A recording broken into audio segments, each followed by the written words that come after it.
À son arrivée en 2008, Sébastien Meurant découvre que 40% de la dette de Saint-Leu-la-Forêt est composée d'emprunts toxiques indexés sur le taux d'une monnaie étrangère. Un emprunt de 8 millions d'euros sur un taux censé être fixe. Malheureusement, ce taux fixe M n'était pas fixe, il était basé sur une parité entre l'euro et le franc suisse.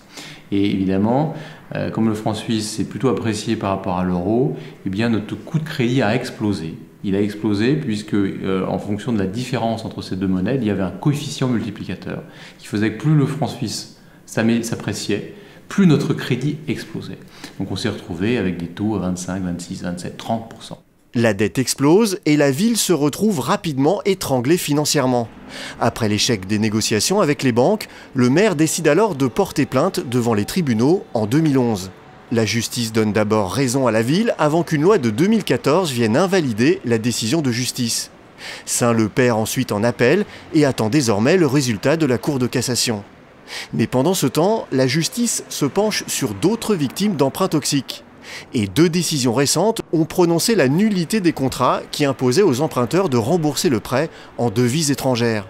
Des décisions de justice qui pourraient s'appliquer au cas de Saint-Leu-la-Forêt et donner lieu à des indemnisations. Cette décision voudrait dire que depuis le début, donc ça a été signé en octobre 2007, nous sommes en 2017, depuis le début, les taux seraient recalculés selon à zéro.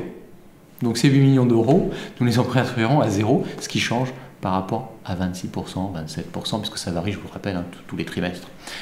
Donc ça veut dire que donc la banque devrait nous faire un gros chèque, et surtout ça nous assurerait sur l'avenir, puisque ces prêts durent jusqu'en 2035.